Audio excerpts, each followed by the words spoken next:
আপনাদের প্রত্যেককে স্বাগত জানাচ্ছি একাত্তরের এই বিশেষ আয়োজনে। আজকে আমাদের সঙ্গে আছেন রাষ্ট্রদূত মোহাম্মদ জমির। আপনাকে এই আন্তর্জাতিক বিষয়গুলো নিয়েই আজকে একটু বেশি আলোচনা করতে চাচ্ছি, কারণ আমাদের বাংলাদেশের এই এবং বর্তমান সরকারের এই বিষয়ে প্রচুর সাফল্য, নানা ধরনের চ্যালেঞ্জ ওনারা অতিক্রম করেছেন। বর্তমানে একটি বিশেষ গুরুত্বপূর্ণ প্রতি বছরই হয় সাধারণ সম্মেলন জাতিসংঘে, সেটি হচ্ছে, এবং তার আগেও আমরা দেখলাম কানাডায় গেলেন প্রধানমন্ত্রী, তারও আগে আমরা দেখলাম যুক্তরাষ্ট্রের পররাষ্ট্র মন্ত্রী বাংলাদেশে এলেন একটি খুব বিশেষ সময়ে। সব কিছু মিলিয়েই সাধারণভাবে মনে করা হচ্ছে ভারতের সাথে সম্পর্ক ইত্যাদি, যে বাংলাদেশের এই আন্তর্জাতিক যেই সংযোগগুলো সেগুলো একটা ভালো এবং দৃঢ় অবস্থানে আছে, ভালো। কিন্তু চ্যালেঞ্জগুলো, যেমন আমরা যখন বাইরে যাই, গত 2 বছর ধরে রানা প্লাজার কথা শুনেছি, যে বিশ্বের অন্যতম সবচেয়ে খারাপ একটি শিল্প দুর্ঘটনা, যেখানে এত মানুষ মারা গেছে। এরপর এখন শুনছি হোলি আর্টিজান রেস্তোরাঁতে যে ঘটনাটি ঘটে গেল, এবং সত্যি কথা বলতে কি সেটার যে প্রভাব বিদেশে একরকমের, বাংলাদেশের ভেতরেই, এবং বিশেষ করে যে অঞ্চলটিতে আমাদের কূটনীতিকরা থাকেন, আমাদের বিদেশের যারা বিভিন্ন সংগঠনে কাজ করছেন তারা থাকেন, এই গুলশান অঞ্চলে একটা বিশেষ রকমের যে ছাপ ফেলেছে সেটা তো আমরা দেখতেই পাচ্ছি চোখে। বিদেশিদের চোখে দেখা যায় বিদেশি শ্বেতাঙ্গ, তাদেরকে ঢাকা শহরে প্রায় দেখাই যাচ্ছে না, এবং নিরাপত্তার নানা রকম ঝুঁকি এখন আছে বলে অনেকে মনে করছেন। এই চ্যালেঞ্জ আমরা কিভাবে কাটিয়ে উঠব? ধন্যবাদ। আজকে বিশেষভাবে আজকে আমি বলব যে এই বৃষ্টি বাদলের দিনেও যে আমরা আজকে চিন্তা করছি বহির্বিশ্বের কথা এবং বাংলাদেশের সম্পর্কের কথা, সেটা একটা গুরুত্বপূর্ণ ব্যাপার। তবে বাংলাদেশের বৃষ্টি বাদলার সাথে কি সম্পর্ক? আপনি এই বৃষ্টি বাদলটা সারা জীবন কাজ করেছেন এবং এখনো করছেন। আপনাকে সামনে পেলে তো এগুলোই জানতে চাই। না, আমি যে জিনিসটা বলে সেটা হচ্ছে বাংলাদেশের ভাবমূর্তির ব্যাপারে যদি আমরা চিন্তা করি, আমি একটু পিছিয়ে যাব। 1972-এর তখনও পর্যন্ত কিন্তু বাংলাদেশকে স্বীকৃতি দেয়নি আমেরিকা। তখন হেনরি কিসিঞ্জার বাংলাদেশকে আখ্যায়িত করেছিল ইন্টারন্যাশনাল বাস্কেট কেস বলে, মনে আছে? তো সেখান থেকে আজকে আমরা সগর্বে অনেক দূর এগিয়ে এসেছি। তবে এটা ঠিক যে আমাদের অনেক ক্ষেত্রে, অনেক এলাকায় এখনো অনেক কিছু অসম্পূর্ণ আছে, কিন্তু আমি বিশ্বাস করি যে সেই সম্পূর্ণতা অর্জন করার জন্যে, সেই প্রেক্ষিতটা অর্জন করার জন্যে যা কিছু ব্যবস্থা নেওয়া প্রয়োজন, সেটার কথা হয়তো বাস্তবায়নে হচ্ছে না, কিন্তু চিন্তা করে সিদ্ধান্ত নিয়ে বিবেচনার মাধ্যমে প্রস্তাব আকারে সেটা পেশ করা হচ্ছে। আমি এটা একটু আমাদেরকে বলবেন আর একটু বিস্তারিতভাবে, কারণ যে কোনো বিষয়ে বাংলাদেশে একটা আমাদের ধারণা হয়েই গেছে ঐতিহাসিক কারণে যে পরিকল্পনার অভাব আছে কিনা, বা আমরা অতিরিক্ত তাৎক্ষণিকভাবে প্রতিক্রিয়ায় অনেক কিছু করা হয়। আমি গুলশান ঘটনার কথাই যেমন বলি, যেমন অনেক বাণিজ্যিক প্রতিষ্ঠানের বন্ধ করে দেওয়া বা সেটির, এগুলো সবই হয়তো প্রয়োজনীয় জিনিস, কিন্তু চোখে দেখে, সাদা চোখে লোকের মনে হয়েছে যে এটি একটি তাৎক্ষণিক প্রতিক্রিয়া হলো। এখন আপনি যেই অনেক ভালো যে কথাটা আমাদের শোনালেন, যে অনেক বিবেচনা করে, বিশ্লেষণ করে নানা রকম পরিকল্পনা নেওয়া হয় এবং হচ্ছে, তো আমাদের এই ভাবমূর্তি বা বিদেশের সাথে সম্পর্কের ব্যাপারে আপনি বলছেন সেরকম একটি সার্বিক পরিকল্পনা আছে বা তৈরি হচ্ছে। আমি বলবো এটার প্রেক্ষিতেই বলছি আমি, যে আমাদের দেশ থেকে তার একটু পিছিয়ে গিয়ে আমি যখন 1989 সালে যখন প্রথমবারের মতো যখন আফগানিস্তান থেকে সোভিয়েত ইউনিয়নের সবাই চলে গেল, তখন একটা প্রথম পদক্ষেপ হলো যে ঠিক আছে, বাংলাদেশ থেকেও বিদেশে কর্মী যাবে, যারা বিদেশে যারা অভিবাসন নিয়ে তারা ওখানে কর্মরত হবে। এবং একসময় আমি যখন রাষ্ট্রদূত ছিলাম সৌদি আরবে, আমার মনে আছে তখন ছিল অ্যাবাউট 5.6 লক্ষর মতো বাঙালি, এখন প্রায় সেটা 24 লক্ষ হয়ে গেছে। কিন্তু গুরুত্বপূর্ণ দিক হচ্ছে এখন পৃথিবীতে, পুরো বিশ্বে আমাদের প্রায় 72 লক্ষ বাঙালি বিদেশে কাজ করছে বিভিন্ন জায়গায়, বহু জায়গায়, আরো বেশি হতে পারে।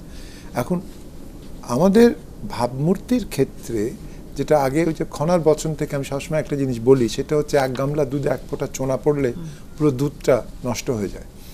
এখন এই বৈশ্বিক ব্যাপারে বাংলাদেশের যদি ভাবমূর্তিটা নষ্ট করা যায়, তাহলে কম্পিটিটর যারা আছে অন্যান্য দেশ, তাদের সফলতা অর্জনের সুবিধা হয়। কিসের কম্পিটিটর? ওই ৭২ লক্ষ শ্রমিক যে মানে যে ধরনের কাজ তারা করেন, সেটা তো ঠিক স্কিলড লেবার না। তারা সেই লেবারের ব্যাপারে কম্পিটিশন, আমাদের শিল্প কারখানার ব্যাপারে কম্পিটিশন, কিসের কম্পিটিশন? কম্পিটিশন হচ্ছে আনস্কিলড এবং সেমি স্কিলড যারা, সেক্ষেত্রে আমরা দেখতে পাচ্ছি সেখানে কম্পিটিশন আছে শ্রীলঙ্কার থেকে, সেখানে কম্পিটিশন নেপাল থেকে, সেখানে কম্পিটিশন ফিলিপিন্স থেকে।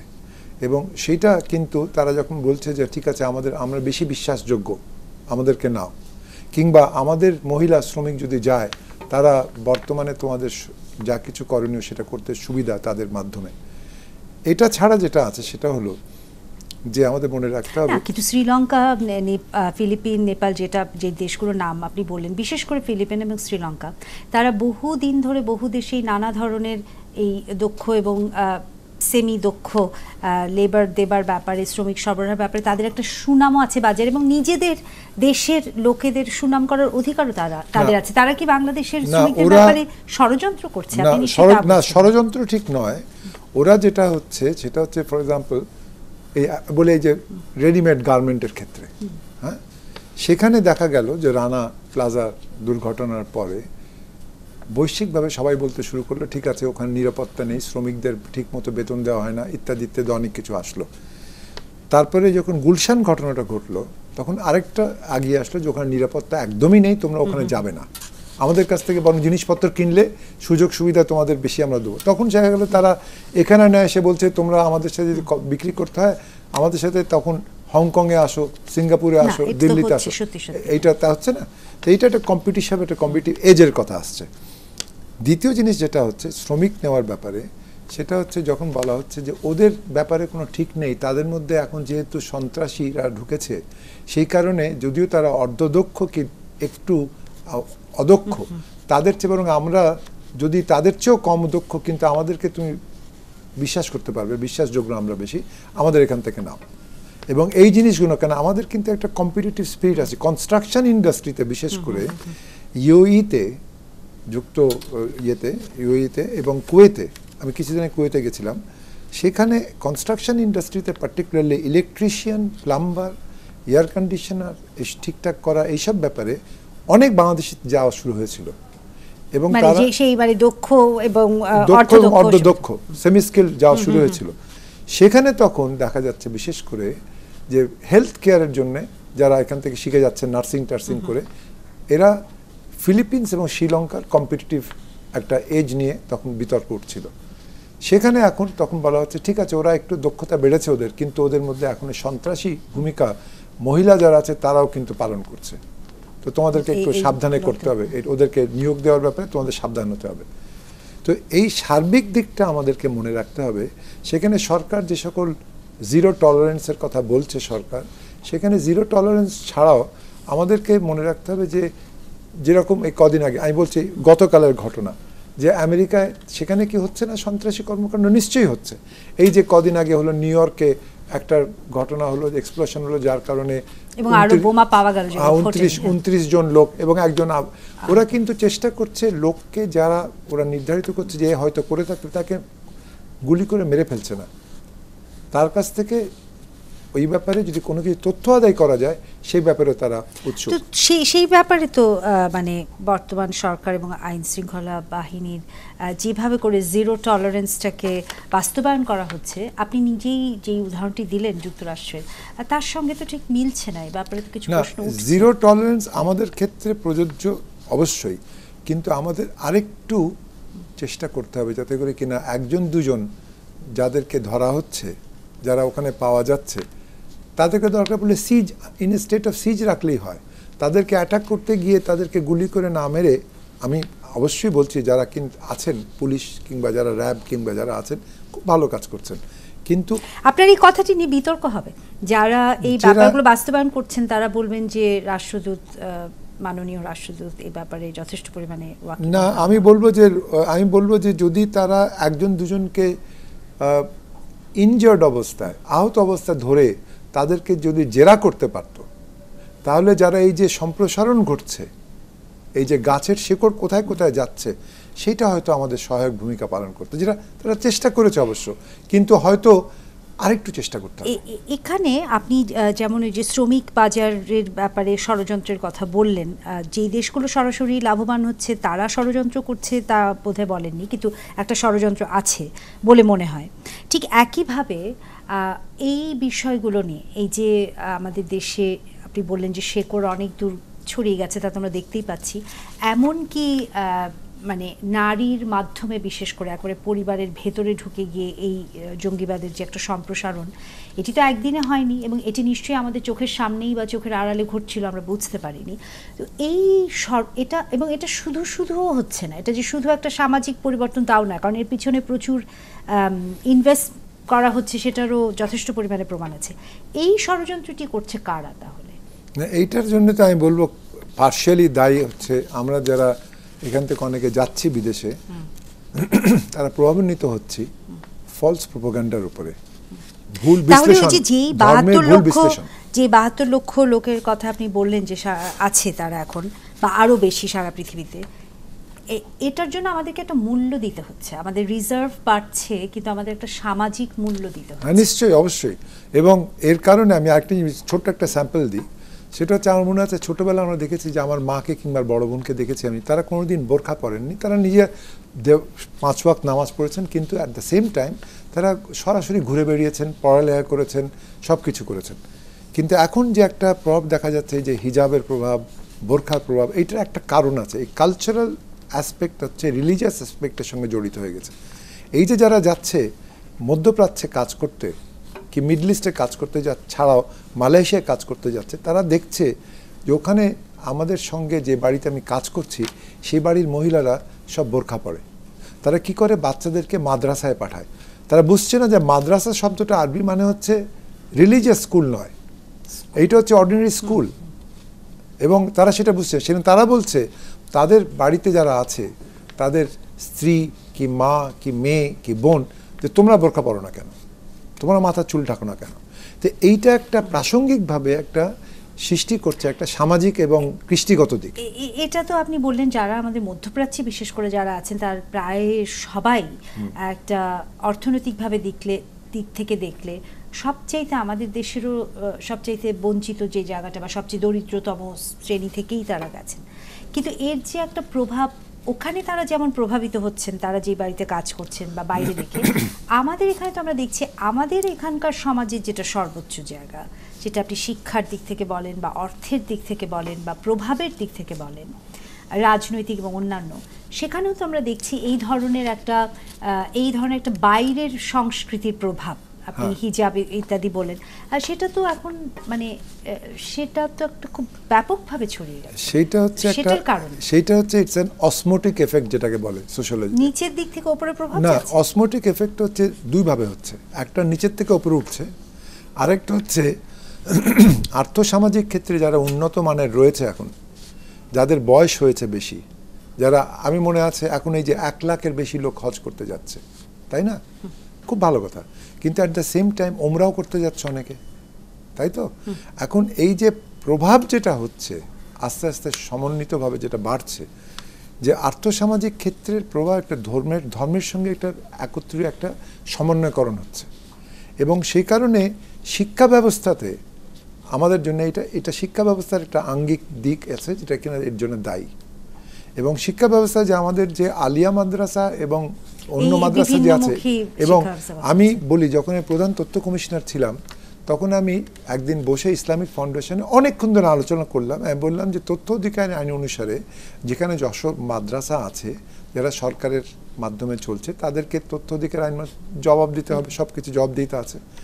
তখন যারা কিনা চালাচ্ছে সরকারি পয়সা ছাড়া, যারা ওই জাকাতের নাম করে পয়সা যেগুলো আসছে, তারা বললো আমরা তো কোনো সরকারের পয়সা নিই না, আমরা কোনো জব দিতে মধ্যে পড়ি না। আমি প্রশ্ন করেছিলাম কেন আপনাদের এখানে জাতীয় সঙ্গীত বাজানো হয় না, গান হয় না, ফ্ল্যাগ ওড়ানো হয় না? তারা বলছে এটা আমাদের ব্যাপার। এখন সরকারকে এ ব্যাপারে এখন একদিন পরে সচেতন হয়ে এই গুলশান ঘটনার পরে সরকার অত্যন্ত কঠিনভাবে এই জিনিসটা, আমি বলবো এর জন্য আমি বলবো আমাদের যে শিক্ষামন্ত্রী তাকে আমি বিশেষভাবে ধন্যবাদ জানাই। উনি এগিয়ে এসছেন, ইউজিসি চেয়ারম্যান যিনি আছেন, সরকার কঠিন হয়েছেন শিক্ষা ব্যবস্থায় এই বিষয়গুলোর দিকে, যেগুলো অনেক আগেই নজর দেওয়া উচিত ছিল, নজর দিতে শুরু হয়েছে, কিন্তু কাজ তো হবে সমাজের ভেতর থেকে। বিরতির পরে আপনার কাছে শুনবো সেখানে কি হচ্ছে, এবং আপনারাও আমাদের সঙ্গে থাকবেন আশা করছি।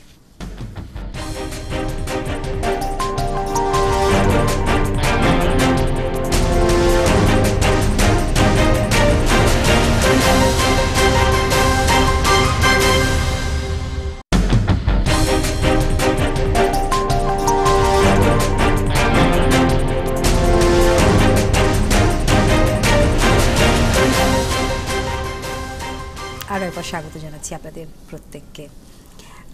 সমাজে কি হচ্ছে, কারণ শিক্ষা ব্যবস্থায় কঠোর হলাম, জাতীয় সঙ্গীত বা শুনতে হলো সবাইকে, কিন্তু এটা আমাদের মানে সমাজের ভেতরে না, আমি বলি এই পরিবর্তনগুলো, আমি বলি একটা শিক্ষা ব্যবস্থার ক্ষেত্রে আমাদের বিভাজন যেটা আগে ছিল, যে বাংলা মিডিয়ামে যারা পড়ছে এবং মাদ্রাসায় পড়ছে, এটা একটা ছিল বাস্তব সত্য। কিন্তু আমরা দেখে এসেছি সারা জীবন, আমার মনে আছে আমি যখন সেন্ট গ্রেগরি স্কুলে পড়তাম, এটা ইংলিশ মিডিয়াম স্কুল, 1875 থেকে আছে, কিন্তু আমার মনে আছে পরিষ্কার যে 1951 সালেও যখন ক্লাস 1-এ পড়ি আমি, তখন সেখানে জাতীয় সঙ্গীত তো ছিল না, পাকিস্তান জামিন হতো না, কিন্তু ওখানে ফ্ল্যাগ উত্তোলন করা হতো সকালে, এবং পরবর্তীতে আমি দেখেছি একইভাবে ফ্ল্যাগ উত্তোলন করা হচ্ছে বিভিন্ন। কিন্তু এখন কদিন আগে আপনাদেরই একটা অনুসন্ধান টিম, আপনারা এবং RTVর গেছিল ওরা, তারা দেখছে যে ইংলিশ মিডিয়াম স্কুল যেগুলো আছে এখন বাংলাদেশে, সেক্ষেত্রে অনেকেই সেখানে তারা ফ্ল্যাগ উত্তোলন করে না, জাতীয় সঙ্গীত গায় না, এবং ইংলিশ মিডিয়ামে যেটা পড়াশোনার ক্যারিকুলামটা আছে তার মধ্যে কোনো মনিটরিংও হয় না, সুপারভিশনও হয় না, তাদের সঙ্গে দেশের মধ্যে কৃষ্টিগত দিকটা কোনো। ফ্ল্যাগ উত্তোলনটা কেন জরুরি? ফ্ল্যাগ উত্তোলনটা জরুরি দুটো কারণ। একটা হচ্ছে ফ্ল্যাগের মাধ্যমে একটা প্রকাশ হচ্ছে, প্রচার হচ্ছে যে আমি বাংলাদেশে বিশ্বাস করি, বাংলাদেশের ভ্যালিউজে বিশ্বাস করি, এবং বাংলাদেশের স্বাধীনতা সংগ্রামে বিশ্বাস করি, এবং বাংলাদেশের ইতিহাসে বিশ্বাস করি। তো এই জিনিসটা করাতে বাচ্চারা যারা আছে তারা যখন সকালে, যে কারণে আমেরিকায় কি হয়, আমেরিকায় প্রত্যেকটা স্কুলে সকালে স্কুল শুরু হবার আগে তারা লাইন করে দাঁড়িয়ে ফ্ল্যাগ উত্তোলন হয়, ন্যাশনাল অ্যান্থেম গায়। এখানে কিন্তু মানে যদি আমরা পাশ্চাত্যের উদাহরণই টানতে চাই, সেখানে কিন্তু আবার ধরুন ইউরোপে, আমেরিকায় ফ্ল্যাগ নিয়ে যা করা হয় সেই বুকে হাত দিয়ে, বিশেষ করে আপনি নিশ্চয়ই লক্ষ্য করেছেন যারা অভিবাসী, যারা পরে গেছে আমেরিকায় সাম্প্রতিক সময়, তাদের বাড়িতেই আবার বেশি বড় বড় করে ফ্ল্যাগগুলো টানে এবং শপথ নিতে হয়। হ্যাঁ, কিন্তু ইউরোপ থেকে যারা যায় তাদের কিন্তু সেটা আবার বেশ চোখে লাগে, মানে ফ্ল্যাগ নিয়ে অত কাণ্ড ইউরোপের কোনো দেশে আপনি দেখবেন নেই, কারণ তারা জাতীয়তাবাদের অতিরিক্ত বাড়াবাড়িতে কি হয় সেটা ভুক্তভোগী দ্বিতীয় বিশ্বযুদ্ধের আগে পরে।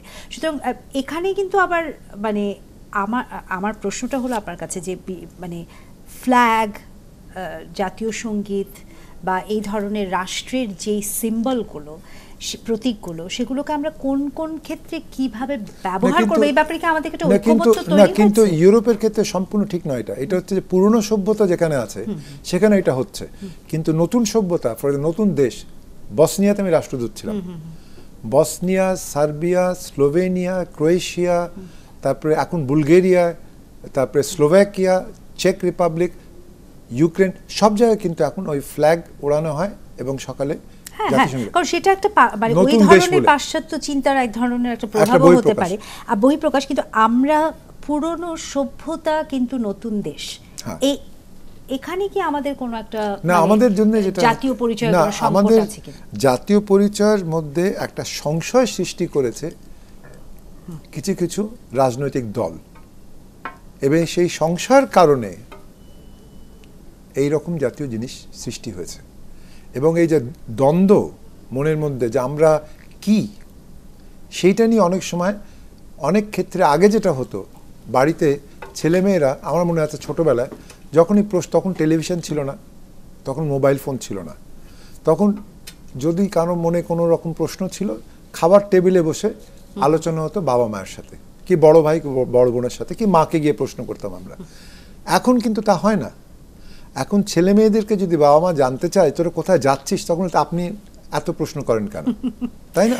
সে তো যুগের সাথে সাথে জীবনযাত্রা বদলাবে। ইন্টারঅ্যাক্টিভ এনগেজমেন্ট যেটা, যে আলোচনার মাধ্যমে কোনো সমস্যা সমাধান করা, কি কারো যদি কোনো প্রশ্ন থাকে সেটার ব্যাপারে প্রশ্নের জবাব পাওয়া, আমি সেটা কিন্তু আপনাকে বলতে পারি, যে জিজ্ঞেস করতে পারি, সেটা হলো যেমন আমরা সবার কাছে এটা জানি, যে নিজেরাই দেখেছি ওই সময়টা আমরা বড় হয়েছি, যে ৭৫ পরবর্তী সময়ে বাংলাদেশের ইতিহাস নিয়ে যে আপনি যেটা বলছেন সংশয়, বিতর্ক, মুক্তিযুদ্ধ আদৌ কিভাবে হয়েছিল, তার ইতিহাস, সংখ্যা ইত্যাদি ইত্যাদি নিয়ে তো আজ পর্যন্ত বিতর্ক সৃষ্টির একটা প্রবণতা, এবং পুরোটা ভিত্তিটা তো তৈরি হয়েছে ৭৫ পরবর্তী সময়। তো তাদের ঠিক পরবর্তী জেনারেশন এই নিজেদের ওপরের জেনারেশনের দিকে প্রশ্ন করে কি জানবে? কারণ যেই প্রজন্ম আজকে ধরুন গণজাগরণ মঞ্চ করেছে, যেই প্রজন্ম আজকে মুক্তিযুদ্ধের যারা যুদ্ধাপরাধ করেছিল তাদের বিচারের দাবি তুলেছে এবং সফলভাবে সেই বিচার পর্যন্ত নিয়ে যাওয়ার জন্য চাপ বজায় রাখতে পেরেছে, তারা কি তাদের ইমিডিয়েট আগের প্রজন্মের কাছ থেকে এই ব্যাপারে কোনো সঠিক তথ্য পেয়েছিল? তারা কিন্তু এই যে পরবর্তী প্রজন্ম, যেটা একটা বুঝতে হবে আপনাকে, সেটা হচ্ছে যে ৭৫ পর্যন্ত একটা প্রজন্ম ছিল যারা কিনা লড়াই করেছে, যারা যুদ্ধ করেছে, যারা স্বাধীনতা অর্জন করেছে। ৭৫ থেকে ৯৬ পর্যন্ত এই ২১ বছর শুধু একটা প্রজন্ম যারা বড় হয়েছে তাই নয়, তাদের সঙ্গে সঙ্গে তারা বড় হয়েছে, তারা পাশ করে বেরিয়েছে, তারা চাকরি বাকরি করতে শুরু করেছে, এবং ২০ বছর যারা শুরু করেছে চাকরি করতে ৭৫ সালে ৭৬, আর সেই তাদের বাচ্চা কাচ্চা যারা ৯৬ পরে, যারা কিনা আজকে যাদের বয়স ২০-২১ বছর বয়স, তারা ওই দ্বন্দ্বে ভুগছে যে আমরা কি জিনিসটা, আমরা কোথায় গেছিলাম, কোথায় আছি, কেন হয়েছে, তারা সুষ্ঠু জবাব পাচ্ছে। তারা যখন বাবা মায়ের কাছে সময় দিয়ে একটু জানতে চাইছে, বাবা বলছে না, এগুলো ব্যাপারে আলোচনা করব না। এই যে মতনৈক্য ঘটছে, দ্বন্দ্ব দেখা দিচ্ছে, এইটা সৃষ্টি করছে সমস্যা।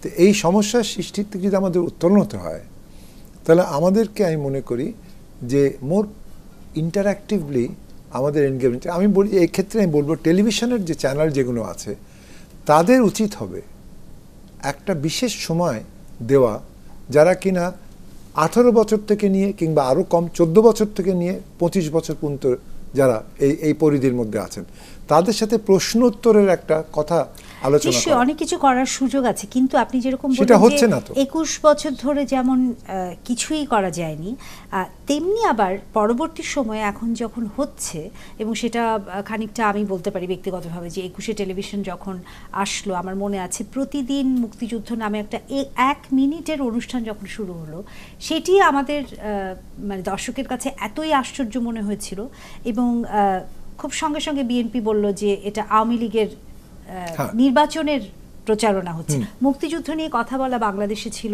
মানে আওয়ামী লীগের প্রচারণা করা। সেই জায়গা থেকে অবশ্যই আমরা অনেক দূর চলে এসেছি। এখন আপনি আন্তর্জাতিক কথা বলছেন, মানে আন্তর্জাতিক সম্পর্কের ব্যাপারে আপনি খুব ভালোভাবেই জানেন। শুধু বিদেশে নয়, বাংলাদেশে বসে যখন আমরা এখানকার বিভিন্ন রাষ্ট্রদূত পর্যায়ের বা যারা বাংলাদেশ সম্পর্কে আরও জানতে চান, তারা যখন প্রশ্ন করেন, আমরা তো চারিদিকে দেখছি শুধু এই মুক্তিযুদ্ধ নিয়ে কথা হচ্ছে, এত কথা হচ্ছে, তোমরা সামনের দিকে কখন তাকাবে, মানে ওরা তো ঠিক এই ইমিডিয়েট পাস্ট যেটা গেছে সেটা কিন্তু দেখতে পাচ্ছে না। কিন্তু তারা যখন বলছে মুক্তিযুদ্ধ নিয়ে কথা হচ্ছে, তাদেরকে বলতে হবে, বুঝিয়ে বলতে হবে যে মুক্তিযুদ্ধের পুরো ওয়াইডার পার্সপেক্টিভটা নিয়ে আলোচনা হচ্ছে, মুক্তিযুদ্ধ নিয়ে আলোচনা হচ্ছে না। এইটার যে একটা আলাদা র্যামিফিকেশনস আছে, যেটা ইংরেজিতে বলে, যেগুলো আছে আমাদের কৃষ্টির দিকে, আমাদের ধর্মের রিচুয়ালের দিকে। আমি ছোট্ট একটা উদাহরণ দিই। আমরা ছোটবেলাতে যখন দেখেছি, আমরা সবসময় বলে এসেছি খোদা হাফেজ। হঠাৎ করে ৭৫ পরে ওইটা হয়ে গেল আল্লাহ হাফেজ। ৭৫ না, আরো বেশ অনেক পরে ওটা এসেছে। ওই ৭৬ পাকিস্তানে আগে হয়েছে, তারপর আমাদের এখানে এসেছে। সেটা না, আমাদের এখানে, আমি তো পাকিস্তানের কথা বলি, তখন আমরা খোদা হাফেজ বলেছি। না না, পাকিস্তানে মানে জিয়াউল হক, প্রেসিডেন্ট জিয়াউল হকের পর সময়, ওই সময়টা আল্লাহ হাফেজ আসলো, তারপর ৫-১০ বছর পর এখানে আসলো। এখন এই জিনিসটা, তবে দ্বিতীয় হচ্ছে এসে তো গেছে। আমার প্রশ্ন হলো যে এসে তো গেছে, পরিবর্তনটা আমরা চোখের সামনে দেখেছি, কিন্তু আজকে তো এই পরিবর্তন প্রতিষ্ঠিত। এমনকি কিছুদিন আগে পর্যন্ত দেখেছি, এখনো কিছুটা দেখা যায়, প্রায় রাজনৈতিকভাবে একটা বিভাজন ছিল, যে যারা একটি দলের রাজনীতি করছেন বিএনপি, তারা আল্লাহ হাফেজ বলতে শুরু করলেন আগে, যারা আওয়ামী লীগার তারা অনেকদিন ঠেকে রাখলেন, তারপরের প্রজন্ম কিন্তু এখন সবাই আল্লাহ হাফেজ বলছেন। এই স্রোতকে আপনি কিভাবে ঠেকাবেন?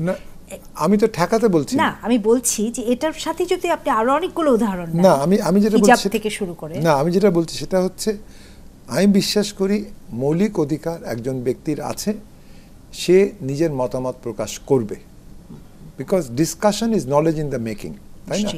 দ্বিতীয়ত হচ্ছে, আমি একবার আগে বললাম যে মোদি সাহেবের কথা অনুসারে বলছি, পুরনো কথা, glass is never half empty. আমরা অনেক সময় বলি না যে এটা অর্ধেক খালি আছে অর্ধেক ভর্তি আছে, এটা উনি যেটা আমার সাথে কথা বলার সময় বললেন, glass is never half empty, কারণ যেটা মনে করছে তুমি হাফ এমটি সেখানে কিন্তু অক্সিজেন আছে।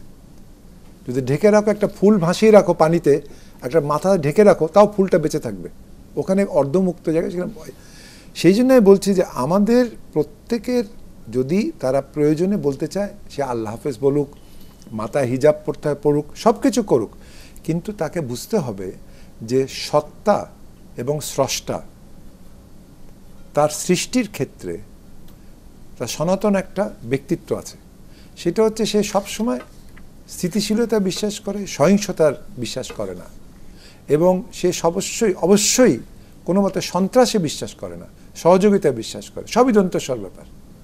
এখন আমি বলবো সেটা হচ্ছে আমাদের সবাইয়ের উচিত হবে, যেটা আমি মনে করি এটা অত্যন্ত গুরুত্বপূর্ণ, এটা সরকারি পদক্ষেপ বলে নয়, সামাজিকভাবে এটাও দন্তস্ব, সরকারও দন্তস্ব, কিন্তু সব কিছুর ক্ষেত্রে একটা সহনশীলতার মাধ্যমে, আলোচনার মাধ্যমে, বিবেচনার মাধ্যমে, যেগুলো দৃষ্টিকটু, যেগুলো আমাদের ভাবমূর্তি বিনষ্ট করছে এবং করতে পারে, সেইগুলোর ব্যাপারে আলোচনার সৃষ্টি করা। সহনশীলতার মতো আমিও একটি শব্দই আপনাকে বলছি, সভ্যতা, মানে সভ্য জীবন যাপনের জন্য এই পারস্পরিক আলোচনা তো অবশ্যই দরকার, কিন্তু আমরা সেদিকে যেতে চাই কিনা বিরতির পরে শুনবার। আরেকটা জিনিস একটু বোধহয় বলতে চাই, আচ্ছা বিরতির পরেই বলি। দর্শক আমাদের সঙ্গে থাকুন, কথা হচ্ছে মোহাম্মদ জমিরের সঙ্গে।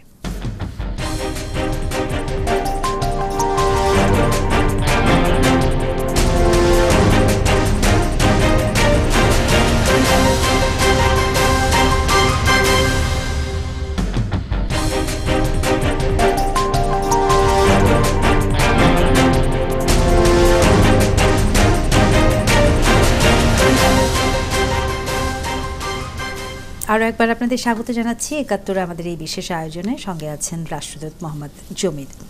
অর্ধেক পূর্ণ এবং অর্ধেক খালি গ্লাসের কথা বললেন, আমিও আপনার সঙ্গে একমত হয়ে বলছি, গ্লাস না হয় পুরোপুরি পূর্ণই, কিন্তু আপনি প্রথমে ক্ষণ বচন থেকে যে উদাহরণটি দিলেন যে দুধের মধ্যে যদি এক ফোঁটা চুনা পড়ে যায় তাহলে পুরো গামলা দুধ নষ্ট হয়। হ্যাঁ, সেই এক ফোঁটার দিকে যদি যাই, এবং ঠিক বিরতির আগে যে কথাটা মানে যেখানে আমরা একমত হলাম সেটি হলো যে এই যে টেবিলে বসে মুখোমুখি বসে সমস্ত বিষয়েরই সমাধান করা সম্ভব, সেটি সভ্যতার দিকে যাত্রার একটা লক্ষণ। এখন বাংলাদেশ তো আর পৃথিবী থেকে আলাদা নয়, আমরা সারা পৃথিবীব্যাপী দেখছি যে যার যত উন্মত্ত শক্তি প্রদর্শনের ক্ষমতা, তার দিকেই বিচারটা ঝুঁকে যাচ্ছে। তাহলে বাংলাদেশে যিনি আমরা বলছি ব্যক্তি নৈতিকতা স্খলন করছে, সে একজনের উপর শক্তি প্রয়োগ করছে, বাড়ির ভেতরে কি বাইরে, কিন্তু সে কিন্তু বিশ্বের ওই উদাহরণ থেকে আলাদা নয়। না, সেটা আমি জানি। কেন আমরা আজকে যে দুনিয়া বাস করি সেখানে হচ্ছে it's without borders, technically digital কারণে ইটস উইদাউট বর্ডার্স। কিন্তু আমাদের যদি আমি বলি যে নৈতিক অবক্ষয়ের কারণে দুর্নীতির বিভিন্ন রকমের ব্যবহারিক ব্যাপারের দিক থেকে চিন্তা করি, যেটা আমরা দেখি, তাহলে আমরা যেটা দেখব যে স্বাস্থ্য ব্যবস্থার ক্ষেত্রে, শিক্ষা ব্যবস্থার ক্ষেত্রে, আর শিক্ষার ক্ষেত্রে আমি বলি, ফলে আমি জীবনে কোনোদিন আমার মনে পড়ে না যে আমরা নোট বই পড়তে হয়েছে, আবার সারাদিন স্কুল করে তারপরে আবার গিয়ে কোচিং নিতে হবে, এগুলোর প্রশ্ন ওঠেনি। বরং বিকেল হলে সবাই খেলতে যাবে। কিন্তু আমাকে একটা 12 বছরের ছেলে সেদিন খুব ভালো প্রশ্ন করলো, বলে আপনি দাদা আমাকে বলছেন খেলতে যাব, কোথায় খেলতে যাব? আমার বাড়ির চারিদিকে তো কোথাও 100 ফুটও মাঠ নেই, which is a very singular problem. কিন্তু আমাদের এখানে যে ব্যবস্থা নিতে হবে, সেই ব্যবস্থা নেওয়ার জন্যে যে সিভিক কনসিয়াসনেস সেটা আমাদের ঠিকমতো, আমাদের আরবান প্ল্যানার্স যারা, তারা ঠিকই বলছে, যদি কোনো কারণে গড ফরবিড কোনোদিন একদিন ভূমিকম্প হয়, কি একটা সাংঘাতিক অবস্থা। তো সেখানেও কিন্তু আপনি যেটা বলছিলেন, যেটা পরিকল্পনা চেষ্টা আছে, অনেক মানে অনেক বিষয় অনেক গভীরভাবে ভাবা হচ্ছে, কিন্তু এই সার্বিক পরিকল্পনা আমাদের শহরের জীবনটা কেমন হবে, আমাদের একটা গ্রামের জীবন কেমন হবে, সেখানে স্থানীয় রাজনীতিবিদের কি ভূমিকা থাকবে, মানে সেখানে অর্থনৈতিক বিষয়গুলোকে নিয়ন্ত্রণ করাই ভূমিকা, নাকি সেখানকার আমরা সিভিক্স বলে একটা জিনিস পড়তাম সেইটা নিয়ন্ত্রণের ব্যাপারে রাজনীতিবিদদের কি ভূমিকা থাকবে, এই বিষয়গুলো নিয়ে কি আমাদের কোনো জাতীয় চিন্তা সংলাপ আছে? আমি বিশ্বাস করি যে আমাদের প্রাতিষ্ঠানিক দিক যেটা আছে, বাস্তবায়ন কল্পে যেগুলো প্রতিষ্ঠানগুলো যেগুলো প্রয়োজন, ইনক্লুডিং ইলেকশন কমিশন, নির্বাচন কমিশন, যেটা নিয়ে বর্তমানে যা কিছু হচ্ছে, এইটার মূল সমাধানের উৎস হচ্ছে ওমবাডসম্যান, যেটা আমাদের সংবিধানে রয়েছে, কিন্তু আমরা এটা ঢোকাই। আবার প্রতিষ্ঠানকে নিয়ন্ত্রণের জন্য আরেকটি প্রতিষ্ঠানের কথা বলছেন, কিন্তু আমি যেটা আপনার কাছে জানতে চাইছি সেটি হলো যে সার্বিকভাবে, জাতীয়ভাবে, সামাজিকভাবে, রাজনৈতিকভাবে আমরা কি আসলে এগুলো সমাধান করতে চাই কি? মানে আপনি সেই ব্যাপারে সেটা কি? না, সেটা বলছে, এটা হচ্ছে রাজনৈতিক সদিচ্ছার প্রশ্ন হচ্ছে।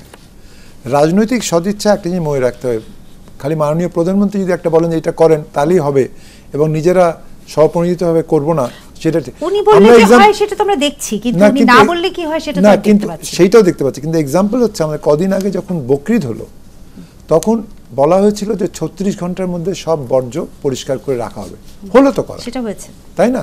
তার মানে আমরা যদি চাই, আমাদের সেই জিনিসটা সম্ভাবনা আছে। আমরা চেয়েছিলাম স্বাধীনতা অর্জন করতে, আমরা 71 স্বাধীনতা অর্জন করেছি। একইভাবে আমাদের বিভিন্ন ক্ষেত্রে যদি আমরা চাই, যে কারণে আমি বিশ্বাস করি যে মাননীয় রাষ্ট্রপতির থেকে নিয়ে, প্রধানমন্ত্রীর থেকে নিয়ে মন্ত্রীবর্গ কারোই বিদেশে যাওয়া উচিত নয় স্বাস্থ্য রক্ষা করার জন্য। তাদের উচিত বাংলাদেশে যে সকল আছে হাসপাতাল সেখানে যাওয়া, এবং এটা হলে হাসপাতালের উন্নতি হবে। আমি ঠিক একইভাবে কঠোরভাবে বলছি, আমি বলিনি, সেটা হচ্ছে যে আমাদের এই যে মূল্যবোধের ব্যাপারটা যদি কিভাবে আসতে পারবে, সেটা হচ্ছে যদি জাতীয় সংসদে যারা জাতীয় সংসদ হচ্ছেন, সাংসদ, তাদের ক্ষেত্রে একটা বিশেষ প্রিভিলেজ না দিয়ে তারা মনে রাখতে হবে দে আর পিপলস রিপ্রেজেন্টেটিভ। সাধারণ জনগণ যেভাবে যা কিছু পাচ্ছে তারাও ঠিক সেভাবে পাবে, সেটা তারা পাচ্ছে না। এই যে সমতা যদি আনা যায়, যদি তোকে বোঝে না আমি যেখানেই যাই না কেন, যে পদেই থাকি না কেন, আমার একটা দায়িত্ববোধ আছে এবং দায়বদ্ধতা আছে, তাহলে কিন্তু সবকিছু সম্ভব। সেটা কি মানে এখন আবার একটা নতুন অনুষ্ঠানের সময় আলোচনা করার মতো অনেক প্রশ্ন এসে গেল আমার মনে আপনার এই কথা শুনে, কিন্তু সত্যি বলতে কি যে মানে সম্পূর্ণ ধনতান্ত্রিক ব্যবস্থার মধ্যে, যেখানে টাকার অঙ্কেই শেষ পর্যন্ত সব বিচার হচ্ছে, ক্ষমতা এবং প্রভাব, সেখানে এই ধরনের আপনি যেটা বললেন সুযোগ সুবিধার ব্যাপারে, সেটাকে মানে অবাস্তব কি বলে মনে হচ্ছে না? নিশ্চয়ই না, আমি বিশ্বাস করি সবকিছুই বাস্তবধর্মী, এবং এটা হচ্ছে মানুষের নিজের আস্থা এবং বিশ্বাসের উপরে। অনাস্থা হলে হবে না। আমরা যে নিজেদের উপর আস্থা রাখি, বাঙালি জাতি অনেক এগিয়েছে গত 45 বছরে, বা আরো এগোতে পারবে। চিকিৎসার ব্যাপারেও যেমন, মানে এই যেটাকে বলা হয় বিশ্বায়ন, হ্যাঁ, এবং যেখানে আমি সবচাইতে কম মূল্যে সবচাইতে ভালো জিনিসটা পাবো, ভ্যালু ফর মানি, সেটা আমি চাইবো। মানে যে কারণে বাংলাদেশের শ্রমিক বাইরে যেতে পারছেন, সেই কারণেই আমি যদি কোনো জিনিস বাইরে থেকে নিয়ে আসতে পারি বা আমি গিয়ে সেই সুবিধাটা পেতে পারি, তাহলে অসুবিধা কি? সমস্ত বিশ্বের দ্বারই তো বরং খুলে যাওয়া উচিত। কারো ধান খেতে বসে থাকতে ইচ্ছে করলে বাংলাদেশে আসবে, কারো চিকিৎসা করতে ইচ্ছে করলে সিঙ্গাপুরে যাবে। আমার কথা হচ্ছে চিকিৎসার ক্ষেত্রে বিশেষ করে বাংলাদেশে আগে মালয়েশিয়ার থেকে, সিঙ্গাপুর থেকে আসতো ছাত্রছাত্রীরা এখানে মেডিকেল কলেজে পড়তে, নেপাল থেকে এখনো আসে। তাহলে কেন আমরা নিজেদের উপর আস্থা রেখে এই স্বাস্থ্য ব্যবস্থার ক্ষেত্রে একটু উন্নততর, যদি আজকে জানে একটা মেডিকেল কলেজ, যে হ্যাঁ, যে মাননীয় প্রধানমন্ত্রী কদিন আগে উনি গেছিলেন, নিজে গেলেন, উনি একটা বাংলাদেশি একটা ইয়েতে গেলেন, আমাদের শরীরের দেখাশোনা করার জন্যে আমরা যদি উন্নত মানের চিকিৎসা এখানে প্রবর্তন করতে পারি, তাহলে আস্থা বাড়বে। শারীরিক চিকিৎসা নিয়ে তখন সিঙ্গাপুর থেকে লোকে আসবে এখানে চিকিৎসার জন্য। আপনার এই আশা নিশ্চয়ই পূরণ হবে, তবে আমাদের মনের অসুখ সারাবার চিকিৎসা কি হবে সেটি নিয়ে আলোচনাটা মনে হয় পুরোপুরি শেষ করতে পারলাম না। সময় শেষ, আপনাকে আমন্ত্রণ জানিয়ে রাখছি, আবার আসবেন। ধন্যবাদ। আর দর্শক আমাদের সঙ্গেই থাকবেন। এই বিষয়গুলো নিয়ে আমরা নিয়মিতভাবে যখনই সময় পাই আলোচনা করার চেষ্টা করব। আমাদের সঙ্গে থাকুন।